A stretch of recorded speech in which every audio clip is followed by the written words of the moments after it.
And good afternoon, all. Good afternoon. This is the Intentional Talk Radio Network.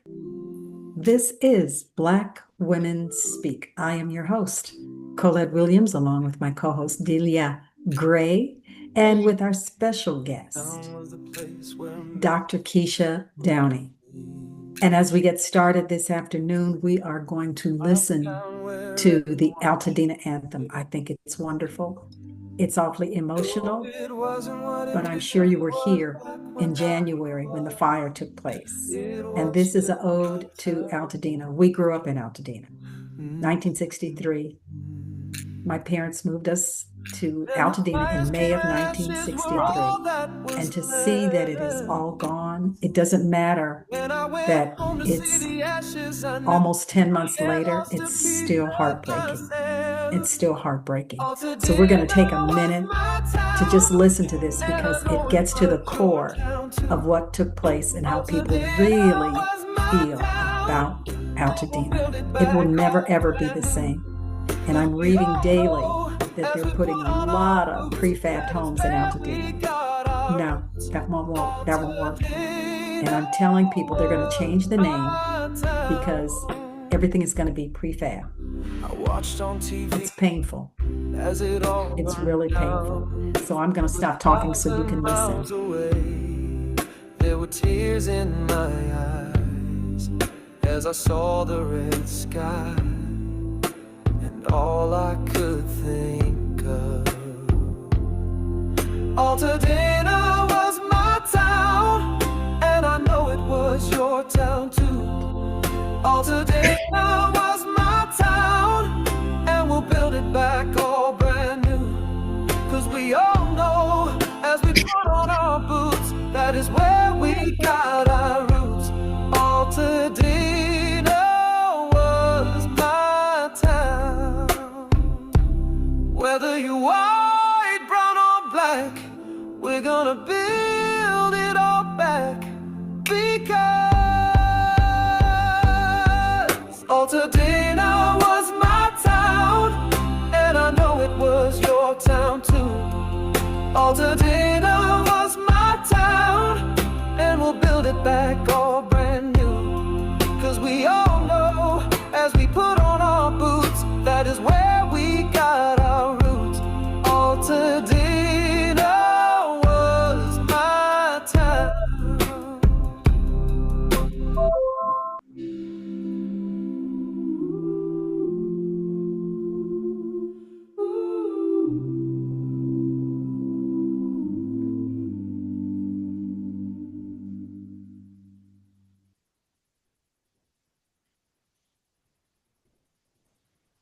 Dr. Keisha, if you're going to be in California, in LA, in December, I'll send you an invitation to the Eaton Fire Senior Summit that takes place on December 19th. Okay. And I will also send you a form that if you're interested in speaking to the seniors that attend this event, it would be a great opportunity. Okay. Thank you. Okay, so I'll send you the information. So folks, we've got a lot to talk about this afternoon. This is Dr. Keisha Downey, who is a marriage and family therapist, and she has been on all kinds of programs, BET, ABC, CBS, and she's talking about mental health issues, marriage and family therapy, and therapy is for everybody, not just for those who might have issues, but therapy is for everybody so that you don't have the issues. So this is a great opportunity. We want to talk about this and get everything going so that we can help people. This is an opportunity to help people because it's desperate. These are desperate times that we've never seen before. These are desperate times. So Dr. Keisha, welcome to Black Women Speak. Glad to have you with us today. Thank you. I'm glad to be here. Thank you. Thank you. Great, great, great. And you were telling us that you are in Chicago as well as LA. Yes, yes. Ooh-wee. Does it ever get tiring? Yes, it does. It does. Putting So it lightly. sure, but I couldn't imagine it any other way, Okay. Yeah. Yeah, just I feel like it was one of my goals to practice amongst two states and just give whatever I can give back to the communities that I've been a part of for such a long time. So, Hmm. yeah. So I'm going to ask you a nonsensical question, Yeah. and you can either say that's irrelevant or you might have an answer, but it's a nonsensical question. Where do you find the most issues in LA or California or Chicago? Hmm. You know what? That's a hard one. Because there's a different set of, Yes, yes, does that make sense? yes, it does. Depend, Yeah, there's it's a different culture. different culture, a different way of thinking, a different way of Hmm. survival. Hmm. So yeah, that's hard to say. I would just say there's uh, a heightened amount of problems in both areas or in both states. So yeah. So I have a question for you. And you are a marriage counselor therapy, is that right? So I'm a licensed clinical psychologist, and then I'm a licensed marriage and family therapist. Yeah. Okay. Okay. So my question is, why is it so hard for us as Black people to go to therapy? Why does therapy sound so like taboo? We don't want to talk about therapy. We don't want to go to therapy. It's just that because my grandfather used to say, a therapist is called the rapist because they rape your mind. Okay. And so that's how it, and that is how it's spelled. And Yeah. so he said because they rape your mind. So why is it that we as Black people don't like going to therapy? Is it because of our past or what? Some people just it's just the trust. Think about Mm, in the Black communities, there's a lack of trust. There is a lot of paranoia. And so to put your business or to share your thoughts and feelings to someone that you don't know, that's that doesn't feel comfortable, right? And oftentimes we're not comfortable stepping outside of the comfort zones that we've kind mhm. of created for ourselves. So that's hard. And then also, I mean, not that it's taboo, but again, what do I look like sitting next to someone or telling someone something about me that knows nothing about me? They can't tell me anything about myself. So Hmm. there's a lot of different thoughts about it or surrounding it, but you'd be surprised now how many people in the Black community they are now seeking help. So that is, Hmm. I've seen the differences. A lot of people are now educated on their insurances, where if it's Medi-Cal in California, which is the public aid, or if it's Medicaid Yeah. in Hmm. Illinois, now the Black communities are aware, wow, I can use my insurance to get help. They're blowing up our phones now to come in Wow. to get it. So yeah, it's a big difference Good. from Wow. how it was like 20 years ago when I started practicing. So Okay. And you started 20 years ago, yeah, 21 years ago. 21 years ago. So do you see a difference or a shift in from 21 years ago to today? Are there more issues today, or is it about the same? I feel like the issues are more in your face now, right?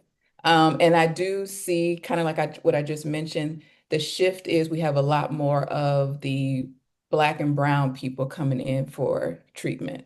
You know, it's okay now for us to go in for therapy services. You're Hmm. afraid to get in and express yourself or get help. Hmm. There's not it's not frowned upon, right? Right. But the issues are more in your face, just like what we Yes. see on social media now. Yes. Everybody's talking about anxiety, depression, all of we're back in the day that you didn't really, you didn't talk about that. Even Yeah, you now didn't. people are on, they're talking about their traumas and all of those things. People didn't do that 20 years ago. People were like, hush, hush, Yeah. your chest, if that Yeah. makes Keep it inside. Keep it sense. inside until it Yeah, destroys you. exactly. So Yeah. now people are Keep it more inside. open, more open. Yeah. You were But considered crazy if you yeah, went to therapy. exactly. And keeping it inside was what we were supposed to do Yeah, yeah, because you're all right. Ain't Mhm. nothing wrong with you. Just, drink some milk. Yeah. Okay. Have a beer. Exactly. Okay. And so we look at things differently. Mhm. Today, we look at things differently. I can't say whether or not people are getting the kind of services and or help that they need, but we do have a different view Yes. of getting help, mental health issues, marriage and family. Back to what Delia said, someone once said, how can you help me? You're not even married. You don't have any kids. So how can you tell me what to do? Well, you know what? If you go to the doctor, if you go to the doctor doesn't necessarily know or have the same issue that you had, but you certainly have to trust him. Yeah. Yeah. You certainly have to trust him that he knows what he's doing and that he can heal you, so to speak. Right. So we have to do the same thing. And in the chat here, it was before folks didn't go to therapy, they talked to Jesus. Yeah. Yeah. God never said don't go to therapy. Yeah. Yeah. And God it's never okay to said do that. both. You can do both. It's okay to do both. It Yeah. is absolutely, in fact, that's the best way to do it. Best way to do it. Yeah. That's the best way to do it. And when we talk about therapy, it should not be a bad word. As Delia said, it should not be taboo. Everybody got issues. Give me a break. Everybody on this planet got issues. I If you got don't like have, 10 or 12 of them. yeah, okay. If you don't have issues, you must be from Uranus because everybody on this planet got issues. Exactly. Even as a psychologist and dealing with just all of the stuff, I mean, we have to also consult or have our own person as Yes, well. So we have Mm. yes, to take care of yes. ourselves as well. So yeah, everybody, when you say everyone has their own set of, Everyone. yes. Yes, yeah. There is a therapist that has a show, and I think it's called Couples Therapy. Hmm. And a couple of times when I was on a Delta flight, I watched couples therapy. I was on Well, couples therapy, which oh, you were on couples therapy. couples therapy. So there's one on like HBO, but then there was one on VH1. Yeah, I was Okay, on the one for VH1 for, that's the one I watched. yeah. okay, okay. I don't remember which one is on the Delta shows, but I've watched it a couple of times, maybe three times. And the woman who is the therapist, she's got five couples, Oh, and yep. yeah, and each one has their separate set of issues. Well, when she finishes with the couples, she goes to her own therapy. Mhm. She goes to her own therapy. And you cannot be a part of this without getting some real help. That's right. You cannot help others if you cannot help yourself. That's right. Yes, that is true. I got a friend that's a psych nurse practitioner, and she sees patients every day, all day. But when she's done, she has to go to therapy Yeah, because of the patient she's talked to yeah. has, just she says, I need therapy after this. So yeah, she goes to therapy. And also, Miss Downey, I just don't feel like we were talking about earlier, that there's enough help, especially in the state of Texas, for mentally ill people. I was looking at a thing on TV about a man on a train stabbing a lady, Yes, that's what I was going to and talk about. Yes. and they were saying he was mentally ill and he shouldn't have been let out the hospital, but there's not enough help. I had a stepson that was mentally ill, and the cops would come and pick him up and take him to jail, and the next day he'd be right back at my house, and I'm like, what is going on? There is not enough help for people who are mentally ill, and going to jail is not the answer. Right. Getting arrested is not the answer. We need more help for the mentally ill people. Yeah. Yeah. And it needs to be comprehensive help that will not only help the individual that is going through this, but also the people that that person has engaged with, the people who have watched that person either decline or watched that person react or watch that person go through this problem. So the profession or what's going on should be widespread. The help should be widespread. It's not simply for one person. Right. Right. It's not simply for one person. I believe that marriage, when I see marriage and family therapy, my antennas go up because I know how necessary it is. I Yeah. know how necessary it is. And I've got girls, and each one of them has a set of issues. I got issues. Everybody in Mm, my family got issues. Yeah. Everybody. Yeah. Everybody needs to talk to somebody. And I don't mean just talk to someone, but someone that can sort through things. Typically, we look for someone in the clergy or we look for a therapist, somebody, Yeah. somebody. And with marriage and family, how do you, I guess maybe it's all the same when you're working with someone who comes to your marriage and family practice or someone who has mental health issues. Is there a balance? Don't you go through family issues to get to the root, to the reason why the person is in the condition that they're in? How does that work? Yeah, so you're absolutely right. So when a couple comes into therapy, it is really important, or at least at our practice, we have to understand the individual person first, right? We have to understand how they tick and how they do things and why they do things the way that they do. So then that way it helps their partner understand them better, right? It can help them empathize more, helping them understand their story. So again, you are correct. Like we find out what makes them go or do the things that they do, and then understand their behaviors, and then we can do the work, right? So you can't just actually let me reframe. Couples do come in and they want a quick fix. So don't get me wrong. They'll come in, we got this problem, Dr. Downey, like what should I do? And we can work through that. But I always try to take people back to like, why though? Why is this even happening? Let's get to the root of the issue to figure it out or figure it out so that it doesn't keep happening. So that's the whole point of it. So there is a balance to answer your question. We want to figure out the individual person, understand them on a deeper level, help their partners understand or help them understand each other based on that so that they can empathize with each other, come together, reconnect, and then work through their problems. How often do you get this is fixed? Oh, great. We're fixed. How often do you get that? Or do you ever get that? So, what's interesting is that couples therapy should not last or shouldn't take forever, right? And couples is actually my specialty because I see the progress.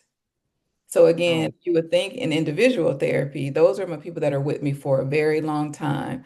But couples, when they come in, it takes maybe a couple of months to really figure out what the issues are. We set goals, we kind of put things together, and we try to make it happen. But I see a lot of progress within the relationships that I've coupled, so or So, therapy for. what is the ideal amount of time? Is there an ideal amount of time that it takes to erase those things that have created the problems or mitigate them or shift, change, pivot? So I won't say there's like an exact amount of time. Hmm. It's just that I would frown if someone came to me and said they were in couples therapy for 2 years. That mm, would be that's interesting, right? mm-hmm. So because first of all, you're coming in for a problem, communication, infidelity, trust, whatever the thing is. And so you're working towards that. So there isn't a specific time frame, but usually in the first 8 weeks, we know what we're doing. Are we staying together or are we not staying together? And then after that, we can start to work and move from there, if that makes sense. So Yeah. 8 weeks? Yeah, you should be able to Really? determine what the issue. You should know because I'm goal oriented, right? Hmm. Anyone who sits before me, I want us to create goals and I want my couples or my individuals to know that they're working towards something. Hmm. So what I have found in my practice or just over the years, a lot of people will go into therapy and they're just talking to someone and they don't feel like they're doing anything. Yeah. There have been like some horror stories with people who go in for therapy. Yeah. and they will say, it felt like my sister or my brother, or I was talking to a girlfriend, or Hmm. I was just talking. I didn't really get any tools or anything. And I feel so bad inside because it's not supposed to be like that. You should walk away from therapy feeling like you have been working towards a goal. So, again, the goals are established initially. And then by 8 weeks, again, I have like this system where I feel like at that mark, we know if we're staying together or not. And Okay. go from there. Now it's not a blanket, it's not always that Of way, course, of course. but usually it works in that it goes in that direction. So So if at 8 weeks, do you determine at that point whether we need to move forward? We need to keep going through this? Or 8 weeks is a marker. You hit a milestone, and we need to determine if we should keep going in this direction because you are making progress. We're at 8 weeks. You're making progress. So do we continue to go another 4 weeks, 6 weeks, another 8 weeks? So it's not cookie cutter. right. Everything is based on the individual and or the individual couple. Yes. Okay, so it's not cookie cutter, and you make a determination after that 8 week, you've reached your goal at 8 weeks. Well, so look at it like couple comes into therapy and they're communication issues. That's common. Communication. They don't know how to communicate with each other. So they're like broken, they're disconnected. So they come in and they'll say, Dr. Keisha, my wife doesn't understand me or my husband doesn't understand me. We argue all the time. And it's been going on for years now. We don't spend any time with each other. Like I just don't know what to do. So right there, we're able to establish, what the goals can be. But we're going to determine, are we staying together? Do we want to work on it? Are we getting a divorce? Are we going our separate ways? You should know that by 8 weeks. Yes. You should know that by 8 weeks. If you're going a year and you don't know that by then, that's my point. It has to be goal driven. I If it, see. yeah, I knew it after my first one. I was like, I'm gone. I'm Mhm. gone. Bye. I'm gone. See you, Yes. bye. It yeah, didn't 8 weeks. It didn't take me that long. It took me yeah, 8 minutes. yeah. Uh, Yeah, but but some people do know. Now, don't get me wrong, some people will come into the therapy space and they know already and they're going through the motions for the other person or just to say that they have. But again, when they come in, we develop these goals, and I like the word that you use, like a marker. Where are we at? What do you guys want to do? And ultimately, they have to make the decision. It is not up to me. We are not Yeah. advice givers. We are guides. Okay. Help And oh, give okay. you yeah, yeah, perspective. We give you perspective. yeah. Oh, okay. See that And I a, have a question. Yes. Who and this is kind of who comes to therapy more, men or women? You know what? It's balanced. You know what? Really? really, I have a I lot of men. was I have a thinking lot. women come to me therapy too. more. Yeah. I I have a huge caseload. Um, no, I would say it's balanced. It's Get balanced. Okay. out. Yeah. I'm If shocked. I get Me too. so I get a lot of referrals. Weekly, I get referrals that come in. And I get a handful of men and a handful of women. And I have men calling in on behalf of their relationship and setting everything up too. Yep, I do. Really? Really? That's Because incredible. I'm men so are so surprised. yeah, men are so I'm a man. We Yeah, don't men need, don't you do know what that. I'm Yeah. saying? So Times that's have why changed. I'm telling you, times have changed. And, me being a Black woman, I have a lot of white male patients, and they come like clockwork. They go to my bio, or they go to, hey, I want to work with that. Times have changed. Where back in the day it was like, nope, I'm white, I'm seeing a white therapist, or I'm Black, I'm seeing a Black therapist. It's different now. Now, don't get me wrong, there are people in our communities who are like, yeah, I have to see a Black therapist. It has to be a woman, it has to be, excuse me, it has to be a man. And that's fine too, but just times have changed from when I started. And it would blow you away if you knew, like, just my caseload, who I see, all races. It's a beautiful thing, beautiful thing. good. I just thought women would outnumber men by the thousands going to therapy more. Yeah, yeah. No, it's interesting. Really is interesting. You'd be surprised. Wow. Okay. Learn something new every day. Yeah. Pretty neat. Pretty neat. So yeah. You're Colette, you're on mute. You're on mute. That is Okay. quite interesting, and I'm Yes. glad Yes. because that just says that people are beginning to open up and people are beginning to change. They want to change their behavior because by this time, it ain't working for you. Mm-hmm. Mm-hmm. Okay, it Mm-hmm. ain't working. Yeah. But the interesting thing is, people have to, unfortunately, they have to hurt.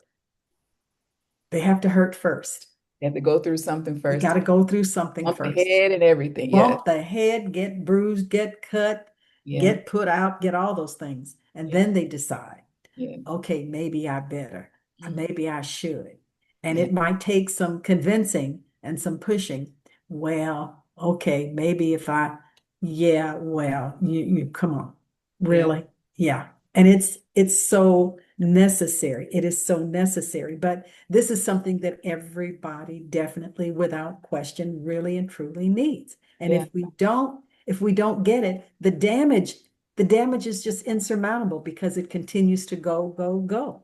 It Yeah. just continues to go. And how do we stop that? How do we stop something that we know it's going to grow? What is your recommendation, doctor?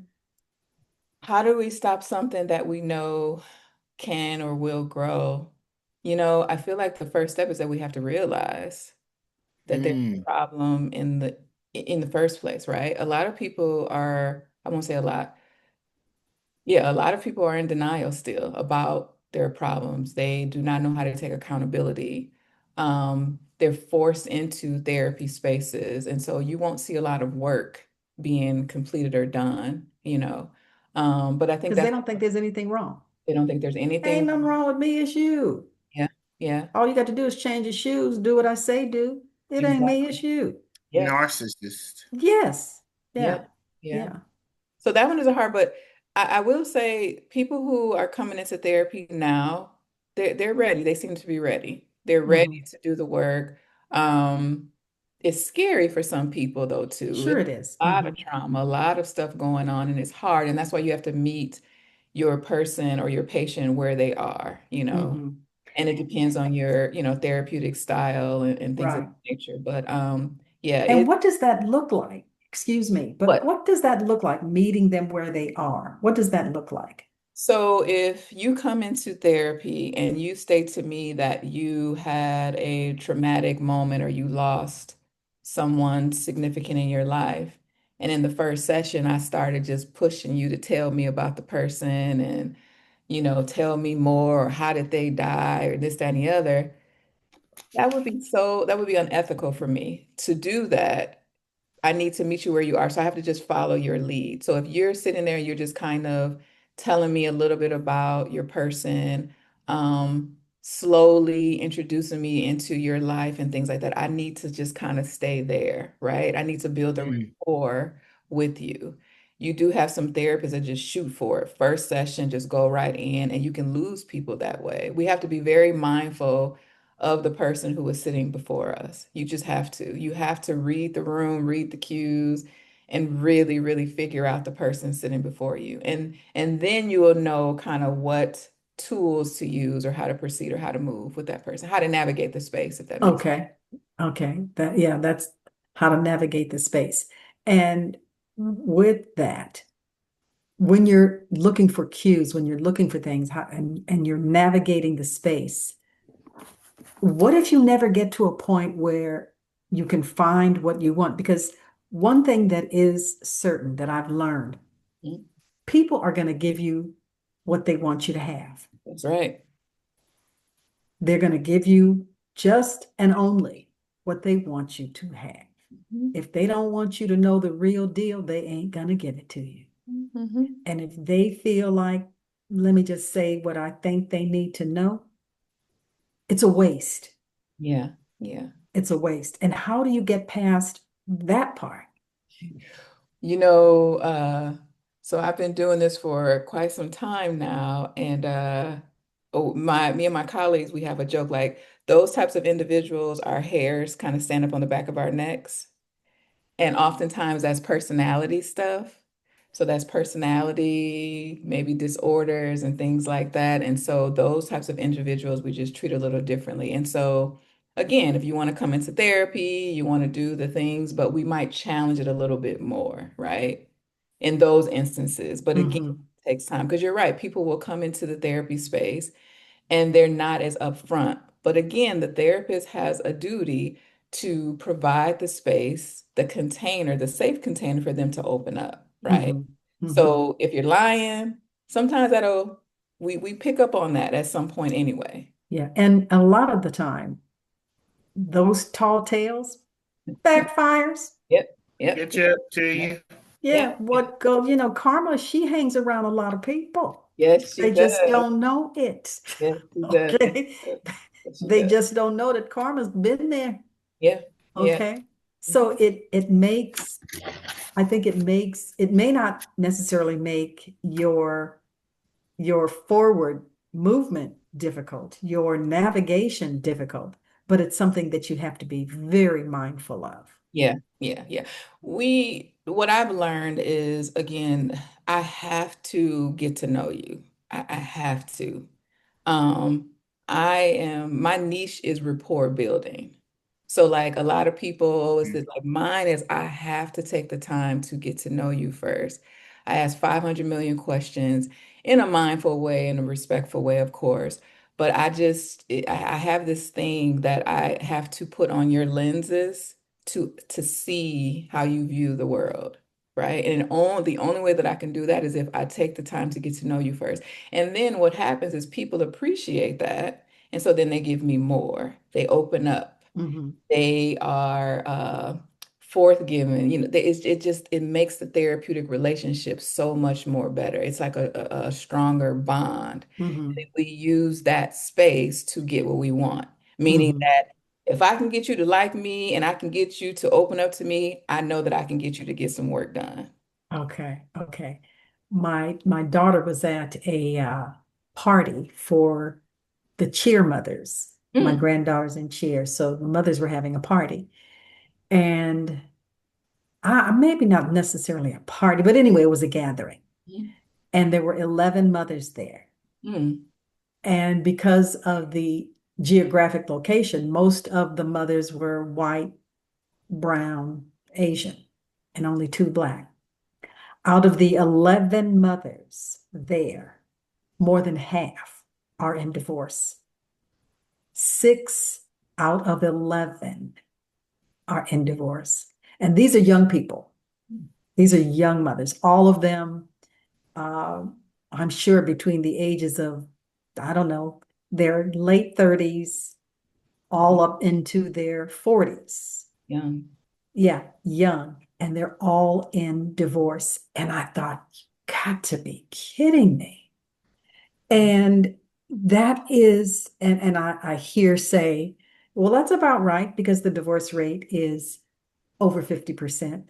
That can't be right because we're losing something. We're Yeah. losing something. And when she told me that, my first thought was,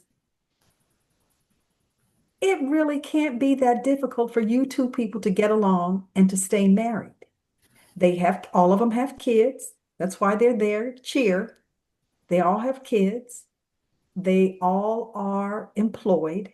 They all, I think they all own a home.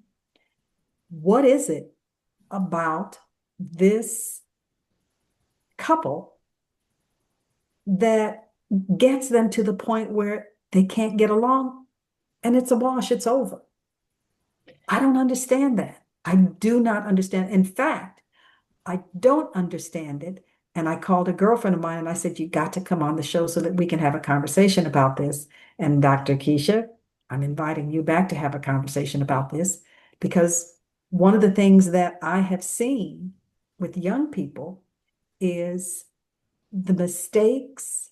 And when I got married back in 1978, there were things were extremely different.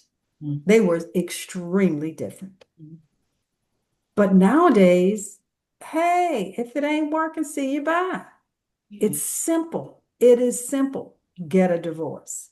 Yeah. Get a divorce, see you bye. Yeah. Really?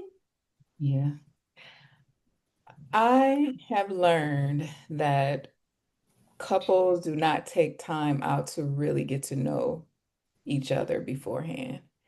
And I learned some years back, actually during a couple session, I realized, I remember the husband, or yeah, the husband has stated that he grew up in a household where all they did was like argue and fight the Yeah. kids. Yeah. So it And comes then, naturally. Yeah. and then the wife grew up in a household where that was just unheard of. And Yeah. so it was then I was like, wow, helping the husband understand why she would always shut down. Mm-hmm. It was Mm-hmm. foreign to her Mm-hmm. to argue and fight and all of those things. And I realized, like, what have you got? You guys have been living together, you've been married, you have kids, and Yeah. but they hadn't taken the time out to get to know each other. People don't understand each other's needs, the deal breakers, the wants. They just skip over everything and they go off of what they feel and what Yeah. feel in the moment or what somebody can do for them or Yeah. these checklists. And it's like, no, you have to take the time to make sure that this person is truly your person. I feel like Yeah. in that age range, it happens. You get caught up. So I caught up. Well, That's the best way to say it. Caught up. Go ahead, Delia. well, I feel like, and I'm the wrong one to be talking because, but I feel like technology too has taken over yes, because yeah, you can go to restaurants and go out and sit and eat, and you, instead of the husband and wife or the couple talking to each other, they're both on their phones looking at the phones and Mm-hmm. not really communicating with each other. So I'm kind of saying that the internet, the Facebook, the TikToks, the YouTube has ruined a lot of relationships yeah, because instead of them communicating, they could be laying in the bed at night right beside each other, and each one of them has a phone, looking at their phone Yes. and being on their phone, and instead of talking to each other. So they don't have much communication anymore. There's not that much communication because of the Facebooks, of the TikToks, of the YouTube, of the whatever else is, social Technology. media. There Mm-hmm. there is not that much communication anymore, and I feel like communication rules the nation. It's the part of, to me, and like I said, that's where I went lacking in my relationship. We stopped talking to each other and we would start yelling at each other if we wanted something. We wouldn't know how to talk. And so I just like, threw in the towel. I'm done. It was other stuff too, but you know, so I think communication is a big part of why couples split up. Is that true, Dr. Downey? oh, absolutely. I mean, it's various reasons, right? Yeah. Various reasons, from communication, infidelity, finances, parenting. I mean, people, I have a situation now, well, a couple now where they've been married for 5 years, and the husband doesn't want kids and the wife does. They didn't know that before? I think they just don't take each other seriously. Again, Mm. it happens. So that Yeah. speaks to the communication piece, Delia, like you Yeah. were saying, like really sitting back and sifting through those things. So there are levels to couples therapy. So there's the premarital, where some people go to their churches, their pastors, Mhm. premarital, or they come into spaces like with us for premarital. And then you have couples who come in, they're having like, some challenges within their relationship. They kind of want to sift through things, work through things. And then you have couples who are like on the brink of like, this is it. That's harder. And I always say, like, I wish you guys would have come to me back then. But what I'm Yeah. finding is that premarital is so important. But it doesn't always fit. It fits, but it's not necessarily the answer. My daughter went through premarital. Mhm. They got a divorce anyway. Yeah, I went through premarital with the preacher, and didn't work. Yeah. And it didn't. So nothing is cookie cutter in this. Nothing is cookie cutter. Exactly. Nothing. And I believe that it's so easy to throw in the towel. Yeah. Yeah. It's so easy to throw in the towel saying, hey, see you, bye, got to go. You on your own, dude. Bye, see you. It's Mhm. so easy to throw in the towel. Yeah. And we don't find it necessary to, as you were saying, communication. But what does communication look like? We communicate. I tell her bye. I tell them, okay. So we communicate and we have different, everybody has a different style Yeah. of communicating, but everybody should also listen. Everybody doesn't listen the same way. Yeah. When you say something, everybody doesn't get it the same way. I taught a class for LAUSD and I taught several on communication. And one of the classes, I had 42 women and one man. Wow. And that's when I learned that men hear and speak differently. They do. Men hear differently, speak differently. Yeah. We do not speak the same language.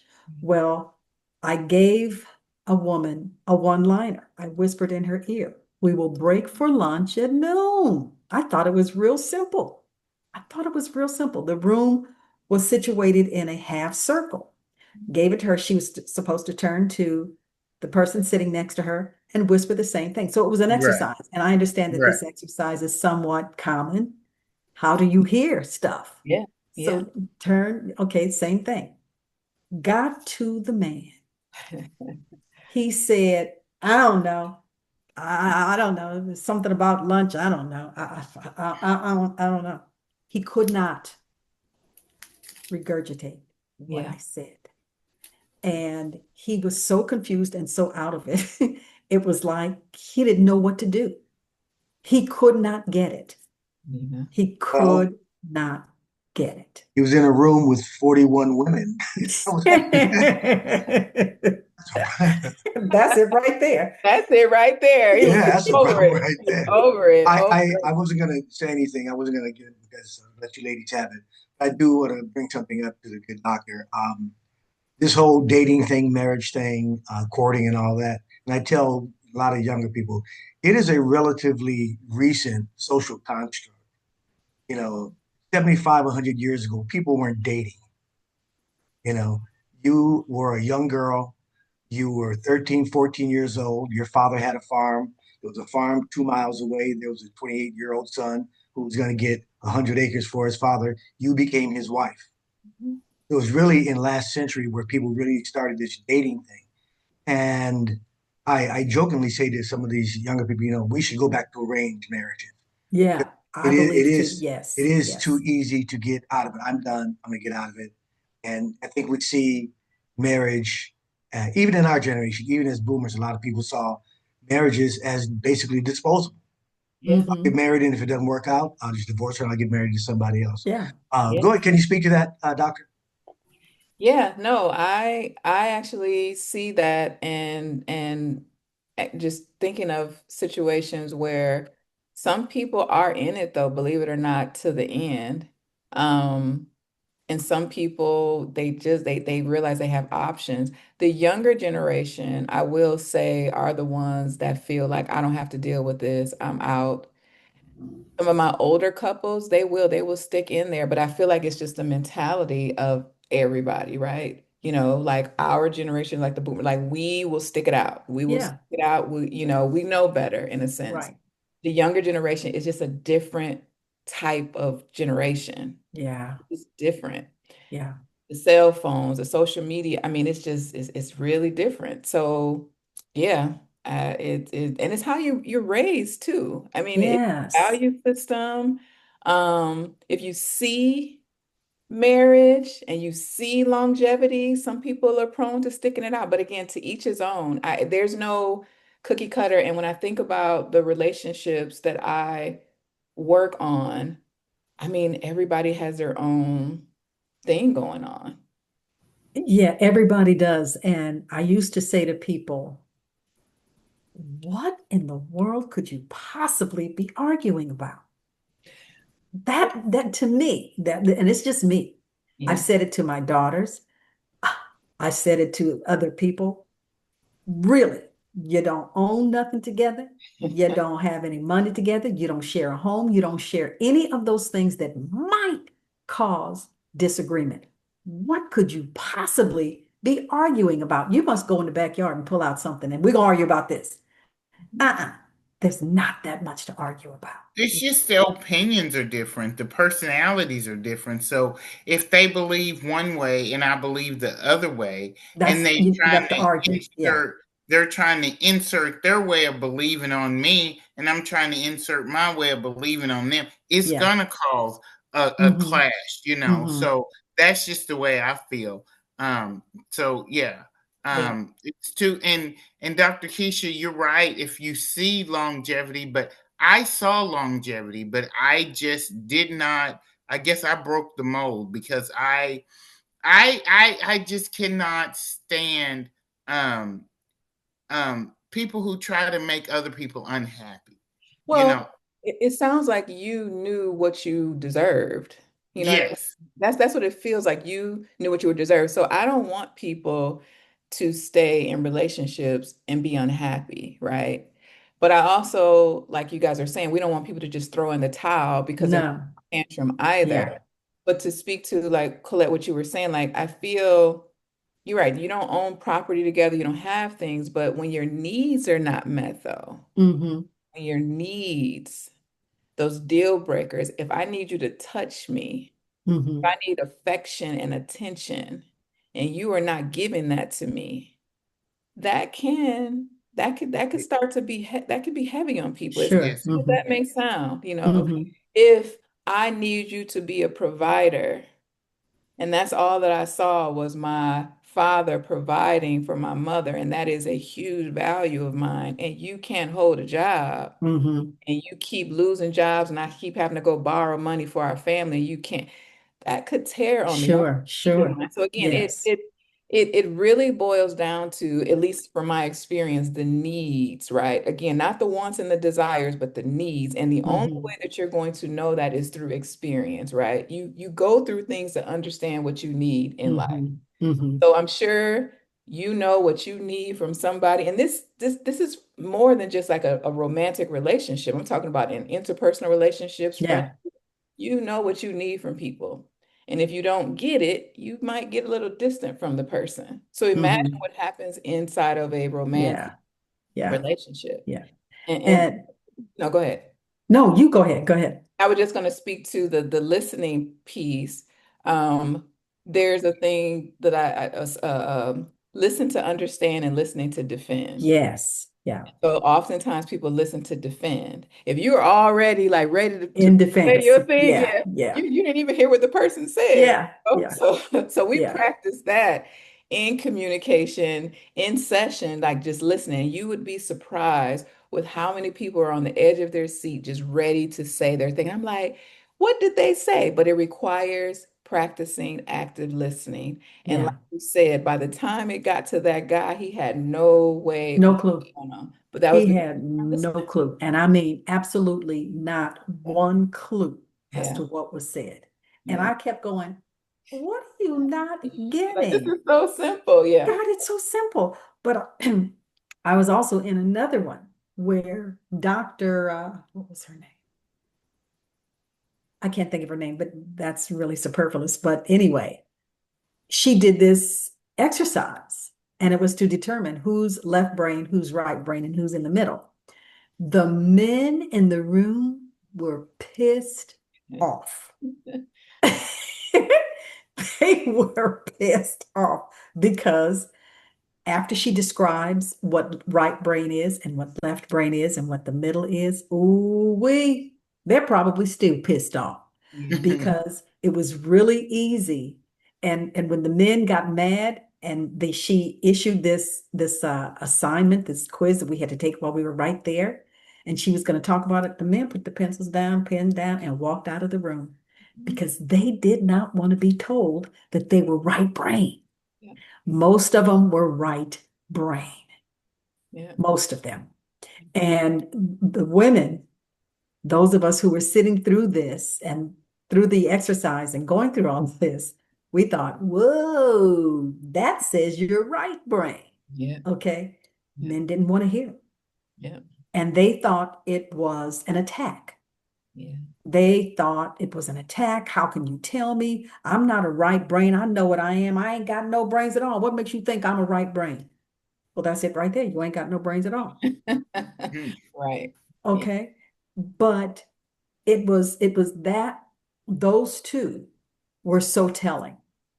They were so telling. There was so much to learn. And it has stuck with me. That was 20 years ago. It stuck with me because it was so necessary.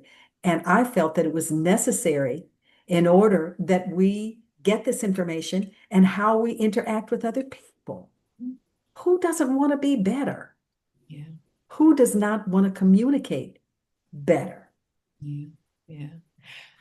Yeah. Again, that speaks to individuals who are not in denial. What? Again, there are a lot of, go ahead. No, I'm sorry. I didn't mean to interrupt, but I just, yeah, that somehow I had to look away because I felt like I was being talked about. You know, when you feel like you're being talked You about. singling you But out because without singling you out. right. Right. So that was when you say, are you listening to understand or listening to defend? That was a lot of me. I was so ready because of what was thrown at me all the time. No matter what was said to me by my husband, I was so ready to come back with a defense. You know what I'm saying? I Yeah. was so ready to be like, what is he gonna say now? I'd stop what I was doing. I literally stop what I was doing. I'd be like, so that I could listen, so I could know, I've got to have a comeback to whatever he says, and that's a lot of our problem. We listen to defend, because I want to defend me. I want you to understand my point like you want me to understand your point. Yeah. So that has a lot to do with this. So I do like that. I didn't listen a lot of times to understand. I listened a lot of times to defend myself. Right. Mhm. So, And just to speak to that, there's a reason why you were always on the defense too, because probably of the style of how your husband communicated with you. it was. So it was hard for you to receive what he was saying. So again, it's all about how you convey your message. And oftentimes people, that's why I say we have to be mindful of who is sitting before us. Some people can take it. You can just dish it out and just go, and they're cool with it. But there are some people who are very sensitive to just what you say. So again, I have a feeling that just maybe the way that your husband delivered things, it put you on the defense and it happened so much, you were just ready. Yeah, So I was. I was ready. And then I want to understand why is divorce so high and marriage is like so cheap. You can run in and for $100 you can get married, but it costs thousands upon To thousands of undo bucks it. to get a divorce. Hmm. So is it because they don't want people to divorce is why it's so high, or why is that? So what's interesting is I'm not sure what the actual laws are now, but in California, I can't really speak to that exact question, but in Mhm. California, they make you wait. You got to do 6 months of counseling. We Yeah. do 60 Yeah. days here in Texas. We have to wait Yeah. 6 months. Oh, no, that's for a divorce. We file, we wait 2 months, and then Hmm. they grant Hmm. it or Yeah. something. So in Go ahead. California, yeah, some years ago, you had to go through 6 months of counseling. You couldn't just go in and do, you had steps to go through first, and they wanted to make sure before the dissolution of a marriage would be. In Illinois, it's a little different, but I don't know why it's that way. I mean, some people, honestly, it's not as costly. You can be indigent, you can go to the courts and say you don't have any money. They put it in the paper, 30 days later, it's done. So maybe it just depends on what you have, your assets, and things of that nature that makes it longer. I know right now the court system is backed up, so it takes Yeah. longer, but just people that I know personally, it hasn't been taken as long, and it's been dependent on the assets and what you have. If you got kids, if you own something together, it's going to be six Take months, forever. 2, 3, 4 years. But if you don't Yeah. have nothing, no kids, you don't have nothing Yeah. together, it could be 30 days, and depending on Yeah.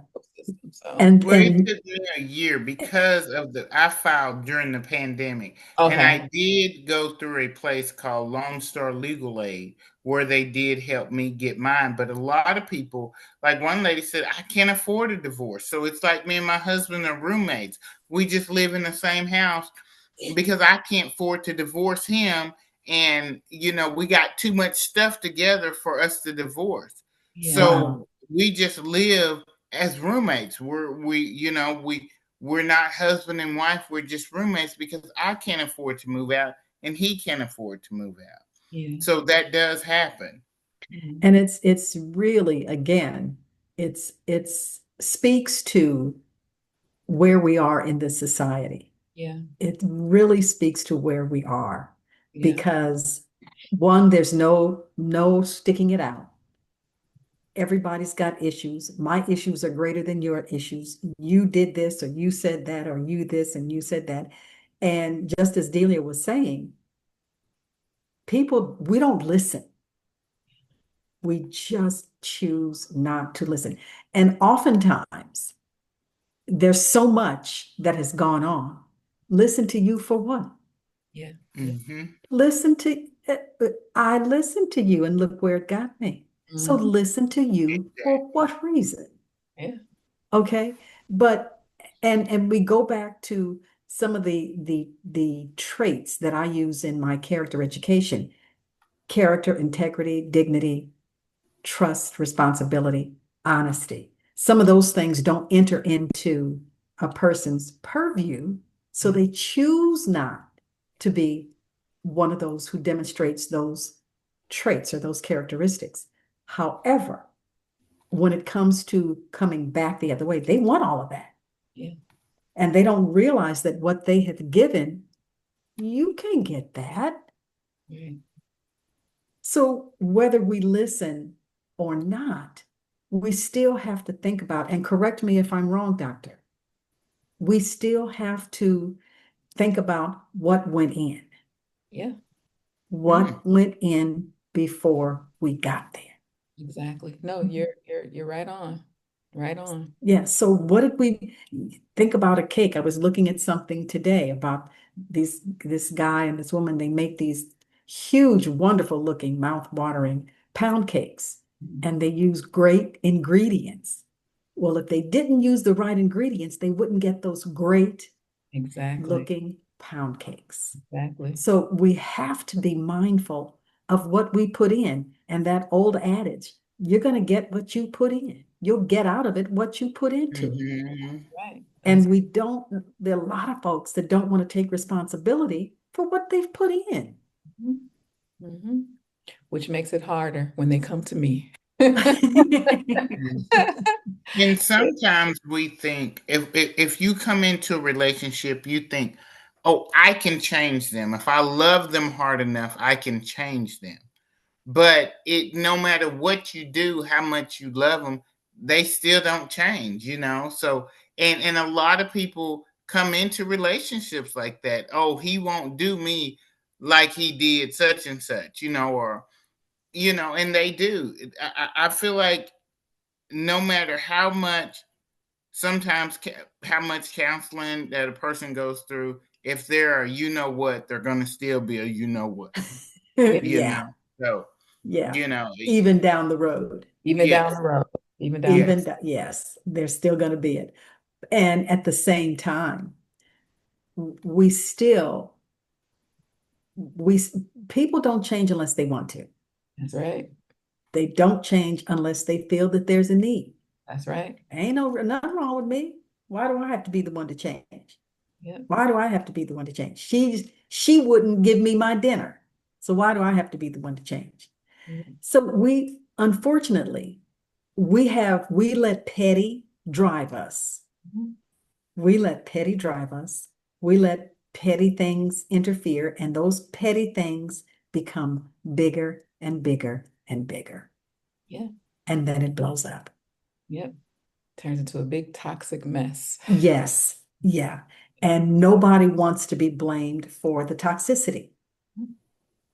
Nobody, but that toxic behavior, that demonstration of toxic behavior, that's, there's no way around it almost. Yeah. Yeah. There's just no way around it. And unfortunately, everybody pays for that. Everybody pays for that. Kids, wives, mothers, everybody pay, the entire family, Entire family. Yep. the entire family. So how do we change this? How do we change this, Dr. Keisha? Try to provide as much education as we can on it, if it were up to me, as silly as this may sound, when parents start to talk about relationships with the birds and the bees, with, kids, we also talk about relationships. Again, the people that we trust the most, we need to hear it from them. But Yeah. it starts from within. Unfortunately, it starts from within. And like you said, if people are not ready to do the work or make the changes, which there are so many people that are just not there, there's not It's 8 o'clock. There's not much more you can do about it, right? But we can appreciate the people who do want to make the changes and get out, and they know what they deserve and they want to be happy, and they, do the work so that they can start over. So again, there's Yeah. I don't think there's much we can do until the person comes before us, and Yeah. then move from there. Yeah. Right. But we can provide pamphlets, and we can advertise, and hopefully it'll, somebody Sink in. looking like, oh, okay, Yeah. like, oh, maybe I can reach out to this person, Yes. anonymously or something, Yeah. So provide all the resources possible. We need to do that. Yes. So we are going to have you back. And as I told you, Yay, thank the you. hour goes by so I fast. But know. this is a hot topic. And Yes. this is a topic that we must continue, because Yes. in order for us as a people to move forward and to become better, we're on the losing side. We got to do something for ourselves. We have got to fix this. So I would like for you to come back. I Okay. will make sure that you get the information on coming back.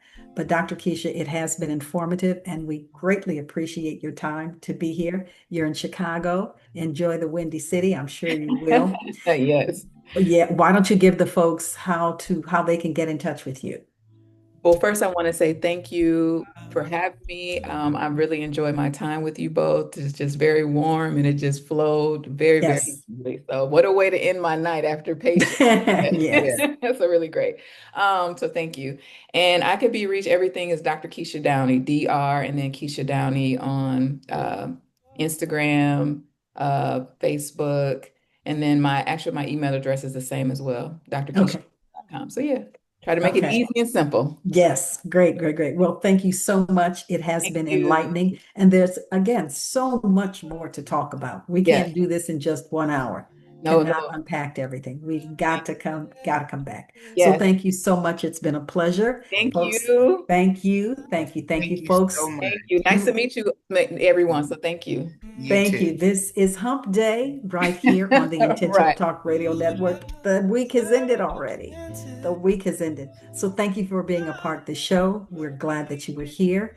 Join us next week, folks. We've got another great guest right here on the Intentional Talk Radio Network. This is Black Women Speak. I am your host, along with my co-host, Delia.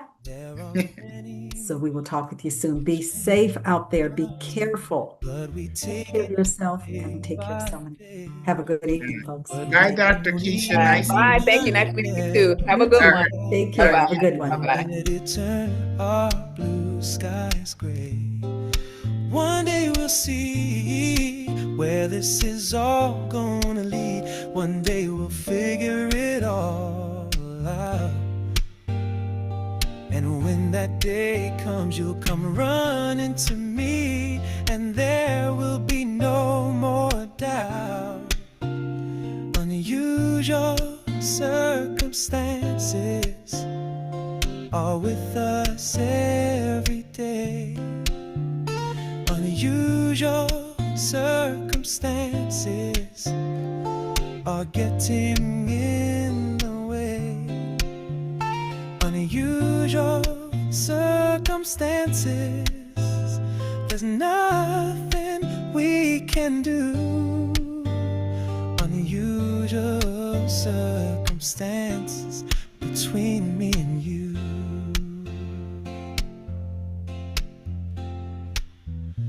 I'm not in my mind.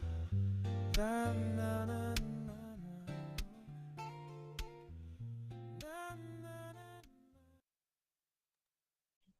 Tommy, I'll talk